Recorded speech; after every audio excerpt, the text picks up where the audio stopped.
Bismillahirrahmanirrahim. Alhamdulillahilladzi hadana wa waffaqana lil a'mal fadlan minhu wa ihsanan 'alal ummal. Ashhadu an la ilaha illallah wahdahu la syarika lahu dzul 'izzati wal jalal. وأشهد أن سيدنا محمدا عبده ورسوله المنقذ من الضلال. اللهم صل وسلم وبارك على سيدنا محمد صاحب البهجة والجمال وعلى آله وصحبه وذريته وأتباعه إلى يوم لا ينفع فيه الأموال. أما بعد. Yang kita hormati dan kita cintai para habaib, para alim ulama,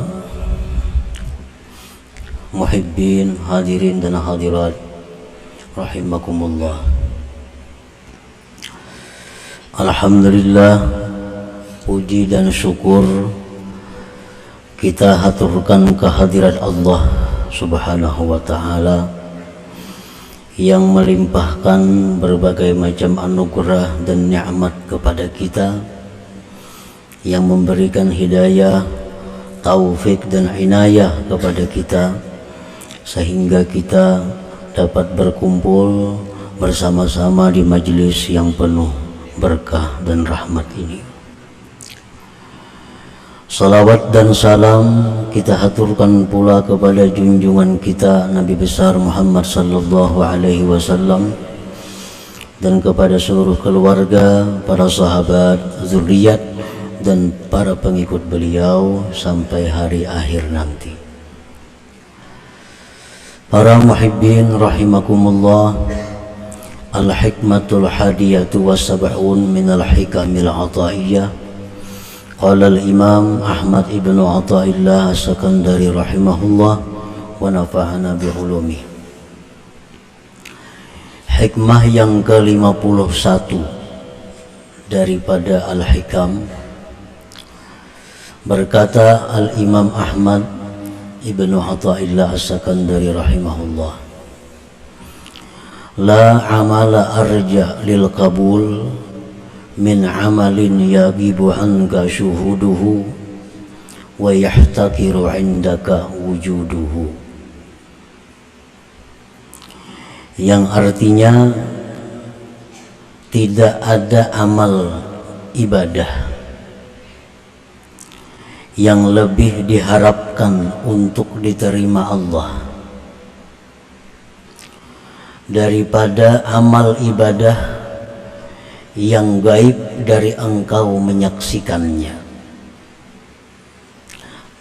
dan hina di sisi engkau adanya itu amal ibadah. Itulah kurang lebihnya terjemah daripada hikmah yang ke-51 ini. La amala minal a'mal al-mutaqarrabi biha ilallahi subhanahu wa ta'ala min ityanin wa tarkin arjalil qabul indallahi ta'ala min amalin tashhadu bihi anna alladhi waffaqaka lahu huwallahu ta'ala walaulahu ma sadara minka dhalikal amal wa an la ta'tamida alayhi fi tahsiri amrin minal umur liru'yatika taksira fihi wa adama salamatihi minal afat al-mani'ati min qabulih. Tidak ada amal ibadah daripada amal-amal ibadah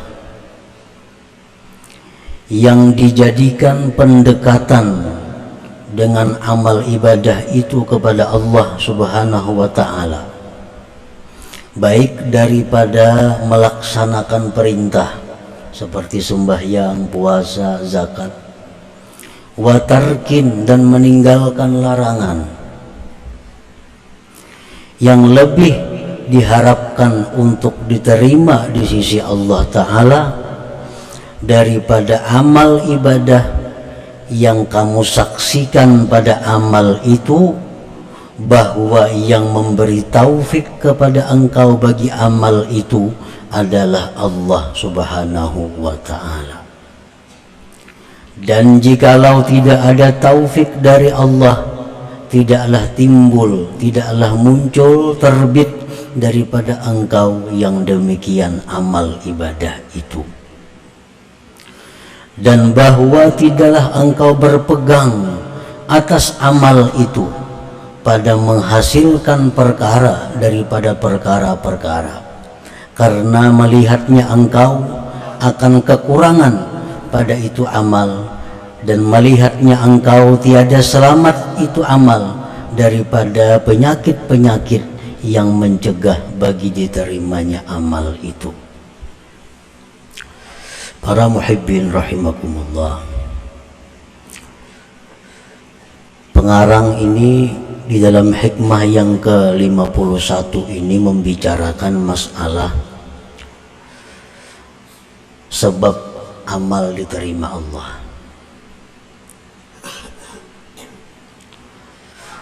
Amal kita itu banyak sebabnya, syarat-syaratnya agar bisa diterima oleh Allah, selepas kita melaksanakan kewajiban kita. Amal ibadah yang kita lakukan apabila cukup syarat rukunnya, terhindar daripada yang membatalkannya, maka amal ibadah itu sudah dikatakan sah. Sembahyang contohnya, puasa, zakat, bila syarat-syaratnya sudah kita laksanakan, rukun-rukunnya kita penuhi, pembatal-pembatalnya dijauhi, maka ibadah sembahyang, puasa itu sah. Namun apakah yang sah itu diterima oleh Allah? Karena setiap yang sah itu belum tentu diterima Allah. Untuk bisa diterima Allah, amal ibadah ini memerlukan lagi syarat-syarat yang lainnya. Di antara sekian syarat-syarat yang bisa membawa amal ibadah kita ini diterima Allah, maka syarat yang paling diharapkan untuk bisa diterima Allah dua hal. Yang pertama, amal ibadah yang kita saksikan pada amal ibadah itu taufik Allah, pertolongan Allah, rahmat Allah. Nah, apabila kita melakukan satu ibadah yang kita pandang adalah bahwa ibadah yang kita lakukan itu merupakan taufik Allah kepada kita, ibadah yang kita perbuat itu merupakan anugerah yang diberikan kepada kita. Nah, bukan ibadah itu merupakan dari diri sendiri. Apabila kita bisa memandang ibadah kita itu sebagai anugerah Allah, apabila kita bisa memandang bahwa ibadah itu adalah taufik Allah, bukan dari diri kita sendiri, nah ini harapan kuat ibadah itu diterima Allah. Harapan kuat. Yang kedua, ibadah yang kita lakukan itu tidak kita jadikan sesuatu yang menghasilkan baik derajat, baik keluasan rezeki, baik surga atau lainnya. Aku pendahulu tuh hukma amalakan itu, nah akhirnya aku murah rezeki, Nah, ini ngarannya berpegang kepada amalan. Nah, bila kita macam itu halnya, ini salah satu sebab yang mencegah diterimanya itu amalan.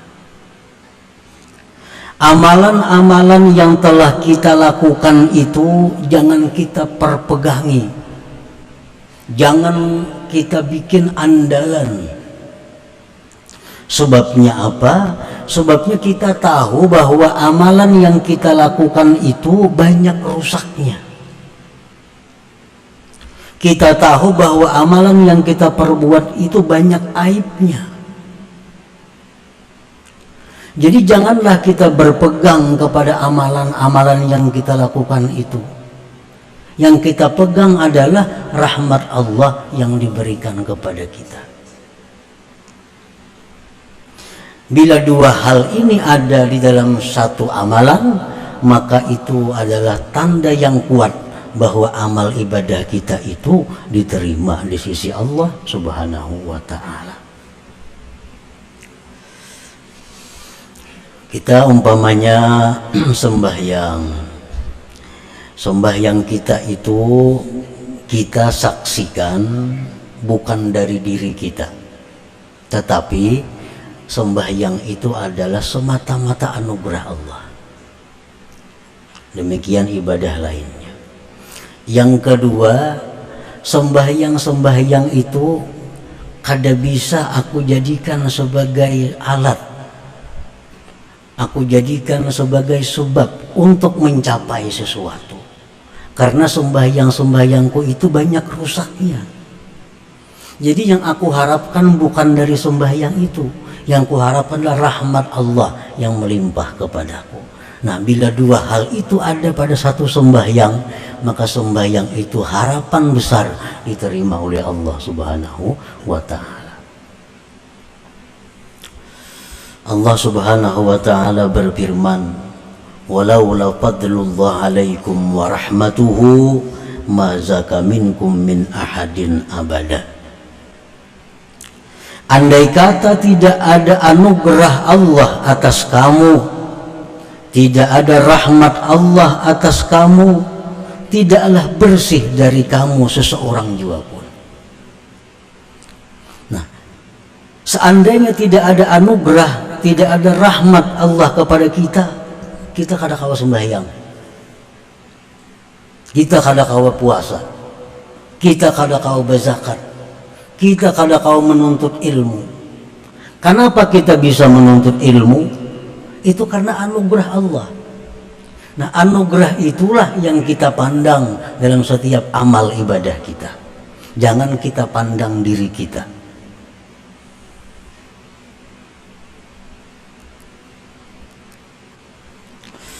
Ibadah yang kita perbuat itu jangan dibesar-besarkan. Apalagi dibikin satu andalan, satu pegangan.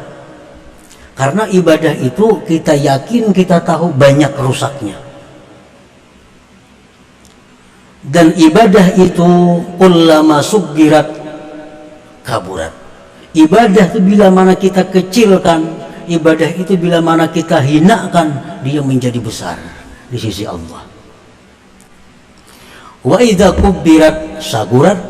Ibadah itu bila kita besarkan, ibadah itu bila kita andalkan, dia jadi kecil di sisi Allah, bahkan bisa tidak ada sama sekali di sisi Allah. Jadi yang kita pegang, yang kita andalkan adalah bukan ibadah yang kita perbuat, tetapi rahmat Allah Subhanahu wa ta'ala. Itu yang kita harapkan, yang bisa menyelamatkan kita, yang bisa membuat kita sukses, bukan ibadah kita, tetapi rahmat Allah Subhanahu wa ta'ala. Rasulullah sallallahu alaihi wasallam bersabda, "Ma minkum min ahadin yunjihi amaluhu." Qalu wala anta ya Rasulullah. Qala wala ana illa ayyataghammadani Allah birahmatih. Tidak ada daripada kamu seorang pun, kata Rasulullah, yang diselamatkan oleh amalnya di akhirat. Andai kata kita dihitung dengan amal semuaan kita ini masuk neraka. Tidak ada seorang pun dari kalian yang bisa menyelamatkan akan dia oleh amalnya. Ujar sahabat bertanya, pian pang wahai Rasulullah. Aku pun demikian, kata Rasulullah. Kecuali bahwa Allah melimpahkan kepadaku dengan rahmatnya. Nah, jadi kita jangan dengan sembahyang ini supaya jangan masuk neraka, dengan sembahyang ini supaya masuk surga, kebiasaan seperti itu ditinggalkan. Ditinggalkan. Aku berharap dengan sembahyangku ini aku bisa ke surga. Dengan sembahyangku ini aku terhindar daripada ke neraka. Itu ditinggalkan. Nah, kita sudah sampai ke suatu pengertian bahwa ibadah yang kita lakukan itu kada bisa diandalkan demikian. Yang bisa kita andalkan adalah rahmat dan anugerah Allah Subhanahu wa ta'ala. Para muhibbin rahimakumullah. Nah, ini jangan diartikan bahwa kada perlu sembahyang, jangan diartikan demikian. Mungkin itu kada perlu puasa, kada kawa diandalkan juga. Mungkin itu kada perlu sembahyang, kada kawa diandalkan juga. Nah, bukan diartikan demikian. Sembahyang puasa itu adalah kewajiban kita yang mesti kita laksanakan sebagai hamba Allah. Sembahyang wajib dilaksanakan. Namun sembahyang yang kita laksanakan itu jangan dibesar-besarkan. Jangan dipandang itu kemampuan diri sendiri. Sembahyang kita laksanakan, tapi kita pandang itu anugerah Allah. Kita pandang bahwa itu adalah rahmat Allah. Bukan meninggalkan sembahyangnya. Nah, ini hanya mengalihkan pemahaman, mengalihkan i'tikad kita yang selama ini bahwa kita anggap dengan sembahyang itu kita ke surga, dengan sembahyang itu kita selamat dari neraka. Padahal tidak demikian. Padahal kada macam itu. Nah, sembahyang ini adalah tugas kita. Puasa adalah kewajiban kita. Mengenai kita ini ke surga, mengenai kita ini selamat dari neraka, itu semata-mata rahmat dari Allah Subhanahu wa ta'ala. Para muhibbin rahimakumullah. Man amila amalan wa lam yashhad anna Allah waffaqahu lidzalikal amal bal min nafsihi fahuwa mu'jibun bi amalihi. Orang yang mengerjakan satu ibadah, puasa, sembahyang, bersedekah, dan dia tidak menyaksikan bahwa Allah yang memberi taufik dia kepada itu ibadah. Ini kadang memandang ibadah yang dia lakukan itu taufik Allah. Kadang memandang itu. Yang dia pandang adalah dirinya sendiri. Bahwa mu'jib bi amalihi, itu orang ngarannya ujub dengan amalnya. Aku bersedekah, aku sembahyang, aku naik haji, tapi lupa kepada anugerah Allah. Nah, lupa kepada pemberian Allah, pertolongan Allah. Maka ini orang adalah mu'jib, ujub. Nah, bukan kita kada boleh ba'aku, itu bukan. Jangan diartikan bila ba'aku itu ujub, kada demikian. Ba'aku itu atau ba'kami itu disuruh. Jangan ditiadakan aku dan kami. Tetapi yang dikehendaki itu adalah setiap aku dan kami yang kita ucapkan bahwa diselimuti zahir dan batin aku dan kami itu dengan pertolongan Allah. Jangan kada ba'aku itu meniadakan nang ada, jangan kada ba'kami itu meniadakan nang ada. Kita disuruh ba'aku, disuruh ba'kami, tapi dengan aku yang diciptakan Allah, dengan aku yang tidak bisa lepas daripada pertolongan Allah. Ayo ba aku mau sembahyang kada ba aku kada sah. Sembahyang kada ba aku kada sah, siapa na sembahyang? Makanya usalli, aku sembahyang ba aku. Tapi aku ini adalah aku yang diciptakan Allah dan aku yang tidak bisa lepas dari pertolongan Allah. Nah, para muhibbin rahimakumullah, itu diajarkan di dalam Fatihah sendiri kita baca. Iyyaka na'budu, kepada Engkau ya Allah kami menyembah. Kami, jangan diarti lain kami, itu mesti kami artinya. Iyyaka na'budu, hanya kepada Engkau ya Allah kami menyembah. Tapi kami nang macam apa? Wa iyyaka nasta'in, dan hanya kepada Engkau kami minta pertolongan. Nah, jangan dipisah antara na'budu lawan nasta'in. Bila na'budu aja bisa ujub, bisa macam-macam. Bila nasta'in aja bisa murtad, bisa macam-macam. Jadi na'budu nasta'in ini adalah waw, diikat oleh waw. Waw itu lil jam'i, dihimpunkan. Iyyaka na'budu wa iyyaka nasta'in, kepada Engkau ya Allah kami menyembah, tapi kami yang tidak lepas dari pertolongan Engkau. Nah, jadi orang ujub itu meninggal nasta'in, orang bertasawuf nang salah meninggal na'budu. Padahal Fatihah mengajarkan iyyaka na'budu wa iyyaka nasta'in, dan waw itu bukan litartib, waw itu bukan bersusun, nggak ada. Waw itu lil jam'i, berhimpun. Iyyaka na'budu wa iya, wawnya tuh wa iya, waw itu artinya dan itu berhimpun, bukan satu persatu. Jakanya fa iyyaka na'budu fa iyyaka, nah itu satu persatu. Atau iyyaka na'budu summa, itu persatu persatu. Ada ini iyyaka na'budu wa iyyaka nasta'in, itu bersatu antara na'budu dan nasta'in. Nah, jadi kita mesti aku umpamanya ini pulpen siapa? Pulpen ampun kon itu, jangan pun orang lain dibedakan, jangan pun kita. Ini ampun kok atau ampun kami. Siapa yang bersedekah tadi? Aku, jangan lain pada aku. Siapa kayaknya bersedekah? Tetapi aku yang kita maksud itu adalah aku yang diciptakan oleh Allah dan aku yang tidak bisa lepas dari pertolongan Allah. Nah, selamat itu. Nah, man amila amalan wa lam yashhad anna Allah waffaqahu lidzalikal amal bal min nafsihi fa huwa mu'jib bi amalihi. Orang yang beramal satu amalan tapi dia kada melihat bahwa amalan itu taufik Allah, bahkan dari dirinya sendiri, itu ujub. Al-ujubu minal muhlikat, ujub itu adalah membinasakan, baik membinasakan dirinya, membinasakan amal perbuatannya.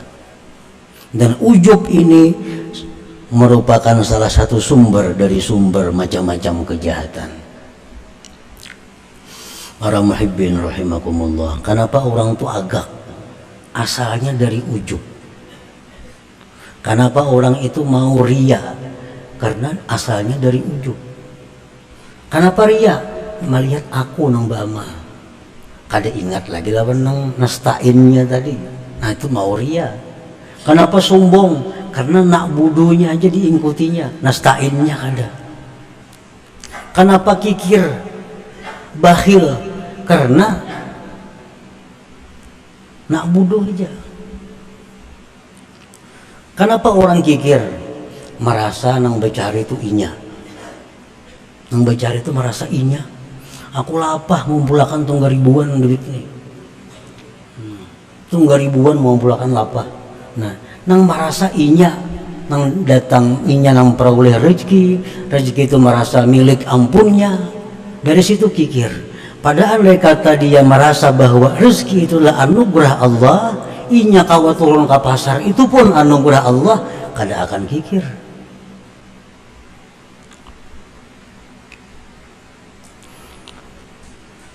Qala Nabi sallallahu alaihi wasallam thalathun muhlikat syuhun muta' wa hawan muttaba' wa ijabul mar'i bi nafsih. Ujar Nabi, 3 hal yang membinasakan manusia ini. 1, sifat kikir yang ditaati. Sifat kikir itu sebenarnya kadang membahayakan. Nang membahayakan tuh karena ditaati. Kikir itu dalam hati, paraya bawakap, paraya bersedekah, paraya memberi makan orang. Itu kikir. Itu kan jadi masalah. Nang masalah tuh dituruti. Nah, itu masalahnya. Makanya jar Nabi syuhun muta'. Kikir yang ditaati. Wa hawan muttaba'. Hawa nafsu yang diikuti. Hawanya sama juga kada jadi masalah. Hendak itu, hendak ini, hendak macam-macam. Kamu kada diturutin apa ada. Nang bahaya itu yang muttaba' diikuti. Yang ketiga ujar Nabi kita, wa ajabul mar'i bi nafsi, dan ujubnya seseorang dengan dirinya. Ini merasa keberadaan dirinya ini nang beramal, merasa dirinya ini nang bersedekah, merasa dirinya nang sembahyang, merasa dirinya nang puasa, merasa dirinya nang naik haji, tanpa mengingat pertolongan Allah. Tadi nasta'in. Qala Isa alaihi wa ala nabiyyina as-salatu wassalam, kam min sirajin qad atfa'athu ar-rih wa kam min 'abidin qad afsadahu al-ujub. Nabi Isa berkata, berapa banyak lampu yang dipadamkan oleh angin, berapa banyak orang yang ahli ibadah dirusak oleh ujub itu. Salah satunya orang nang dulunya taat kemudian rusak adalah Qarun. Qarun nang di zaman Nabi Musa alaihi salam. Nah, Qarun ini sudah tahu semuaan manusia paling sugih. Harta berlimpah ruah diberikan Allah kepada Qarun. Lalu dinasihati oleh Nabi Musa. Ujar Nabi Musa, wahai Qarun, itu ambisi harta banyak, cari akhirat. Nah, jangan kikir. Harta banyak diberi Tuhan. Nah, tuntut akhirat dengan harta itu. Apa jawaban Qarun? Allah mengisahkan dalam Al-Quran. Qala innama utituhu ala ilmin indi. Ujar Qarun, aku ini banyak punya harta, memang aku pintar. Aku pintar karena ada ilmu yang ada pada diriku, sehingga aku banyak punya harta.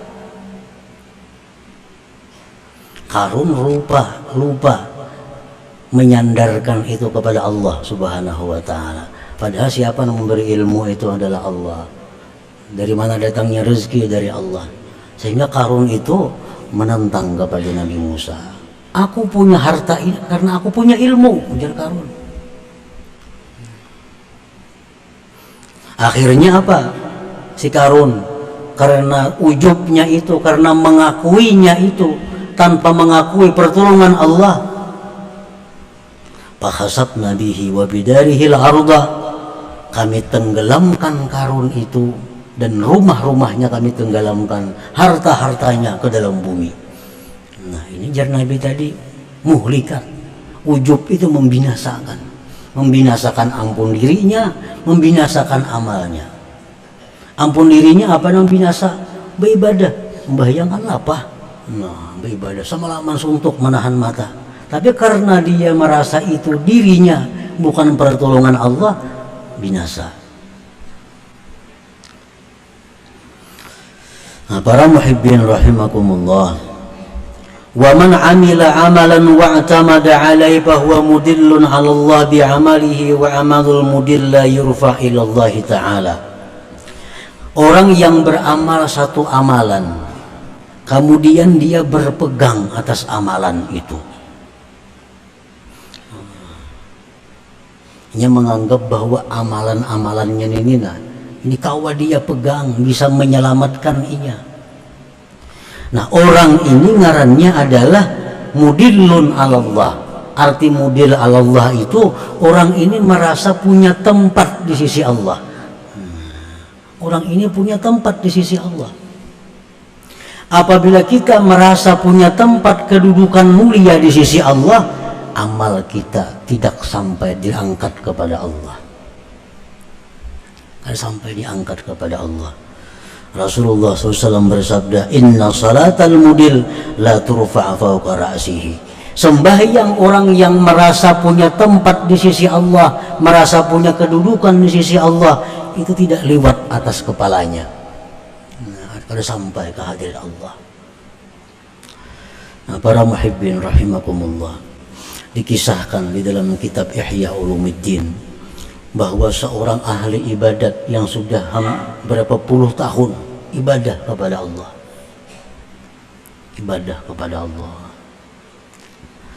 lalu suatu hari si ahli ibadah ini ada hajat kepada Allah, lalu dia berdoa kepada Allah, ya Allah, hamba ada hajat kepada Engkau, hamba minta ini. Doanya kayak itu.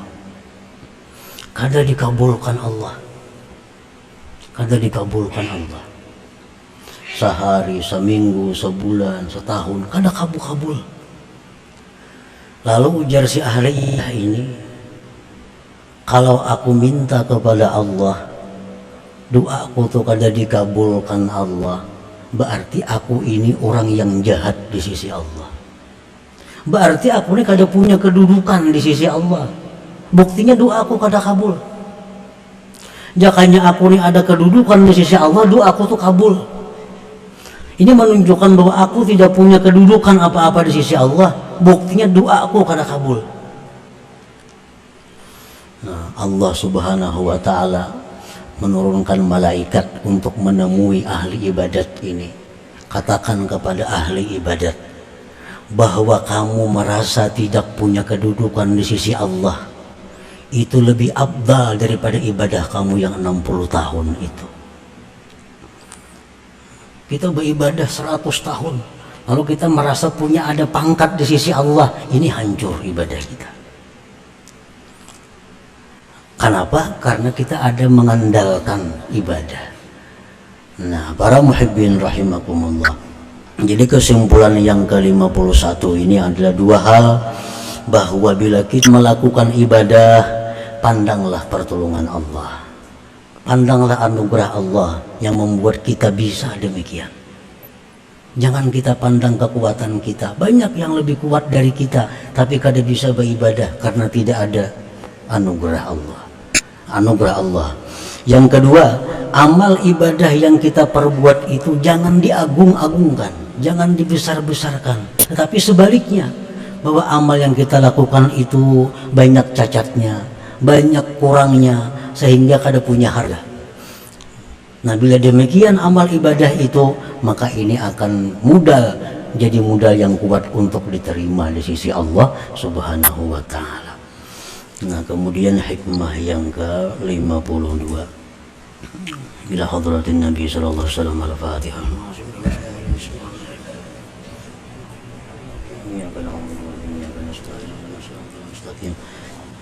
صراط الذين أنعمت عليهم غير المغضوب عليهم.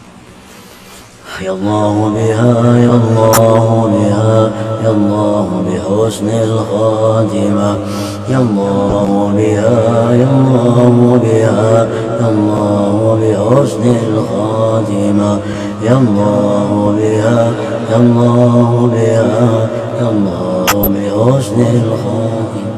فيا أيها الرجل منه شفاعة صلوا عليه وسلموا تسليما. اللهم صل